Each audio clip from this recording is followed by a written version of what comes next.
আসসালামু আলাইকুম প্রিয় শিক্ষার্থীরা, আজকে আমরা এই প্রশ্নটি সমাধান করব। এখানে তোমরা দেখতে পাচ্ছ আমরা সাম্য বিয়োজন মাত্রা বের করব, যেটাকে আমি মূলত আলফা দিয়ে প্রকাশ করব। অনেকে এটাকে এক্স দিয়েও প্রকাশ করে। যাই হোক, আমাদেরকে যে বিক্রিয়াটা দেওয়া আছে সেটাও তোমরা দেখতে পাচ্ছ। ফসফরাস পেন্টাক্লোরাইড সেটা ভেঙে কিভাবে ফসফরাস ট্রাইক্লোরাইড এবং ক্লোরিন তৈরি হয় সেই বিক্রিয়া, এবং এই বিক্রিয়ায় আমাদেরকে এই কেপি এর মান দিয়ে দিছে, অর্থাৎ কেপি এর যেই সমীকরণ আছে সেখান থেকে কিন্তু এই ম্যাথটা করা লাগবে। সো তুমি জানো, আমি জানি যে কেপি এর সমীকরণটা তোমাদের মুখস্থ করতে খুব কষ্ট হয়, কিন্তু চেষ্টা করবা এটা মুখস্থ করে রাখতে, কারণ যদি তোমাকে এটা আবার প্রমাণ করতে হয় তাহলে তো অবস্থা তোমার খারাপ হয়ে যাবে। আমি অন্য একটা ভিডিওতে এটা প্রমাণ করে দেখাইছি তোমাদেরকে, আমি একটু দেখাই দিচ্ছি তোমাদেরকে। কই গেল কই গেল কই গেল এই যে কেপিএর দেখো, এই যে এটা কিন্তু একই বিক্রিয়া, দেখতে পাচ্ছ? এই কেপিএর যেই সূত্রটা সেটা কিন্তু আমরা প্রমাণ করছি, এবং এই প্রমাণটা থেকে আমি জাস্ট এখন কপি করব, ঠিক আছে? এখান থেকে জাস্ট কপি করব। তো এই জন্যই বললাম যে তোমরা চেষ্টা করবা যাতে এটা তোমাদের মুখস্থ থাকে, কারণ এইটা তোমার লেখাটা অনেক বড় হ্যাসেল, বিশেষ করে প্রমাণটা আবগার করা আর কি। তো যাই হোক, এই কেপি এর সূত্রে তুমি এখান থেকে তুমি আলফা বের করবা। তোমাকে সবই দিয়ে দিছে ওনারা। কেপি এর মান কত দেখো, এখানে কেপি দিয়ে দিচ্ছে 1.80। আমি খুবই ভোরবেলায় ভিডিও করতেছি, পিছনে হয়তো তোমরা ব্যাকগ্রাউন্ডে মোরগের শব্দ শুনতেছো, ওরা ডাকতেছে, কারণ আমি গ্রামে আসছি বেড়াতে। তো যাই হোক, প্রেশার পি হচ্ছে তোমাদের এই যে দিয়ে দিচ্ছে 450 × 3 × 3 কিলো প্যাসকেল। আচ্ছা, এটা 450 হবে না, এটা 405 দেওয়া আছে। যদিও 450 দিয়ে করলেও কিন্তু ম্যাথটা হবে, কিন্তু 405 দেওয়া আছে আসলে বিগত সালের প্রশ্নটা এটা, তাই আমরা 405ই লিখবো, ঠিক আছে?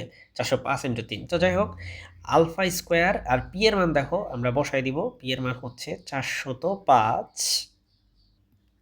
আচ্ছা, এখানে একটা জিনিস আমি খেয়াল করতে ভুলে গেছি, 405 কিলো প্যাসকেল আছে, তো এটাকে তোমার চেঞ্জ করতে হবে, অ্যাটমসফিয়ারিক প্রেসারে নিয়ে যেতে হবে। 405 কিলো প্যাসকেল মানে হচ্ছে 4 এটিএম চাপ, ঠিক আছে?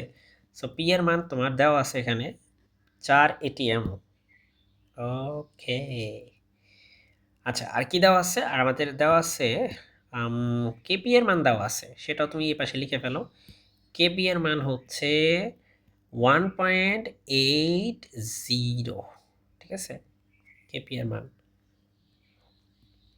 আচ্ছা, এখানে কেপি এর একক দেয় নেই, বাট তোমরা মানে এটা খুব একটা কঠিন না বোঝা যে কেপি এর একক কি হওয়া উচিত। এটা এটিএম হবে, সাধারণত আমরা এগুলোকে এটিএম এককে প্রকাশ করি।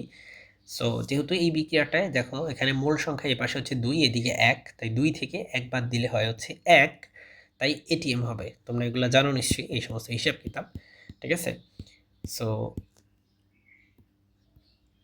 আচ্ছা, তো তোমাদের যদি একটু দেখাই যে কিভাবে এটা আসলো 4 এটিএম, তাহলে মনে হয় একটু ভালো হয়।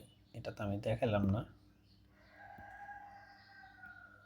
ওকে, সো আমরা যেটা করছি, আমরা হচ্ছে 405কে তোমার 101.325 দিয়ে ডিভাইড করছি। এর পিছনে কারণ হচ্ছে 1 ATM atmospheric pressure equal to হচ্ছে 101.325 কিলো প্যাসকেল, সেটা দিয়ে ভাগ করেছি। এই জন্য আমরা এখন ক্যালকুলেটার একটা ইউজ করবা, তোমরা এটা ইউজ করো, করে দেখবা 101.325কে ভাগ করলে এটা অ্যাপ্রক্সিমেটলি 3.997 আসে, যেটাকে আমরা অ্যাপ্রক্সিমেট আউট করে এটাকে হচ্ছে 4 লিখছি আর কি।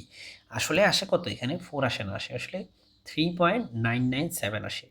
তো যাই হোক, সেটাকে অ্যাপ্রক্সিমেটলি লিখলে তোমার 4 এটিএম আসে, ঠিক আছে? তো এবার মান বসাও, তাহলেই কেল্লা ফতে 1 মাইনাস আলফা স্কোয়ার। এই ফর্মুলাটা চেষ্টা করো মুখস্থ রাখতে, না কিন্তু ডিরাইভ করতে হবে কষ্ট করে, ঠিক আছে? সো এখন দেখো এটার সাথে এটা গুণ করো, গুণ করলে এখানে হবে 1.80, অ্যান্ড দেন 1.80 সাথে আলফা স্কোয়ার গুণ করলে হবে তোমার ওকে, মেবি এভাবে আমরা না করি, maybe we do it differently. So আমাদের আছে 1 মাইনাস আলফা স্কোয়ার, দেন এটাকে ডিভাইড করবো আলফা স্কোয়ার দিয়ে, দেন 4-এর নিচে দিব হচ্ছে আমরা 1.80। ক্যালকুলেশন তোমার নিজের কাছে, বুঝছো? ক্যালকুলেশন তোমার, তুমি কীভাবে ক্যালকুলেট করবে সেটা আমি জানি না, তুমি ক্যালকুলেট করে সঠিক উত্তর বের করলেই হয়েছে। ওকে, সো 4কে 1.80 দিয়ে ভাগ করলে এটা হয় হচ্ছে 2.22, আর এপাশে দেখো 1/α², দেখো 1/α² মানে হচ্ছে এখানে, আর এখানে আলফা স্কোয়ারকে আলফা স্কোয়ার দিয়ে ভাগ করলে হয় কত? 1 হয়। এই 1 আমরা রাইট সাইডে নিয়ে যাব, ওই পাশে নিয়ে যাব, নিয়ে গেলে এটা হয়ে যাবে তোমার 2.22 সাথে 1 যোগ করলে কত হয় বলো তো দেখি? 3.22 হয়, তাই না? তো ভাই এখান থেকে আমরা আলফা স্কোয়ারকে লিখতে চাইলে আমরা এটাকে উল্টাই দেবো, 1.322, 3.22 সরি। এবার আলফা ইকুয়াল টু হবে হচ্ছে রুট ওভার 1/3.22। সো দেখি আমরা ক্যালকুলেটার চেপে এটা কত আসে অ্যান্সার। 1/3.22, আমার ক্যালকুলেটারে অ্যান্সার আসছে 0.0557। এটা হচ্ছে আমার অ্যান্সার। বাই দ্য ওয়ে আলফার কোনো একক নাই, সো যদি চাও এটাকে পার্সেন্টেজে লিখতে পারো, সেটা আসলে প্রয়োজন নাই। এটা হচ্ছে উত্তর। আশা করি বুঝতে পেরেছো। আসসালামু আলাইকুম।